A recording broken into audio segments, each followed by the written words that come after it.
शिवप्रेमींची माफी मागावी अन्यथा राहुल गांधी यांच्या पोस्टमुळे मंत्री नितेश राणे आक्रमक। छत्रपती शिवाजी महाराज यांना जयंतीच्या दिवशी विरोधी पक्षनेते राहुल गांधी यांनी श्रद्धांजली अर्पण करणारे ट्विट केले, त्यामुळे राहुल गांधी वादात अडकलेले आहेत। त्यांनी केलेले हे ट्विट चर्चेत असताना शिवप्रेमींसह राजकीय नेते आक्रमक झालेले आहेत। राहुल गांधी यांच्या ट्विटनंतर मंत्री नितेश राणे यांनी जोरदार टीका केली आहे। या प्रकरणी राहुल गांधी यांना माफी मागण्याचं आवाहन केले, अन्यथा यापुढे त्यांनी शिवप्रेमींच्या कारवाईला त्यांना सामोरं जावं लागेल असा इशारा दिला आहे।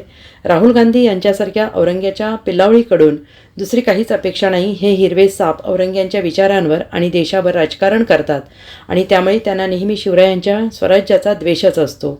जगभरात छत्रपती शिवरायांचा आदर करणारा वर्ग मोठ्या प्रमाणात आहे, मात्र याच राज्याच्या जयंतीला स्वतःला देशाचे मोठे नेते समजणारे लोक श्रद्धांजलीचा उल्लेख करतात।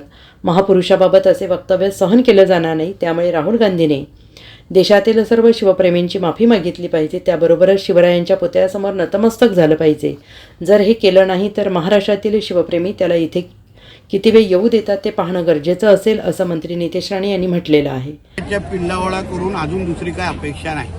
हे हिरवे साप आहेत जे औरंग्याच्या विचारावर आमच्या देशामध्ये राजकारण करतात आणि म्हणून त्यांना नेहमी आमच्या शिवरायांचा द्वेषच नसतो। आज शिवजयंतीच्या निमित्ताने तुम्ही स्वतःला एवढा मोठे देशाचे नेते समजतात, ज्या राजाचं कौतुक आणि मानणारा जगभरामध्ये एक मोठा वर्ग आहे, त्या राजाच्या जयंतीच्या निमित्ताने तुम्ही श्रद्धांजलीचा उल्लेख करता।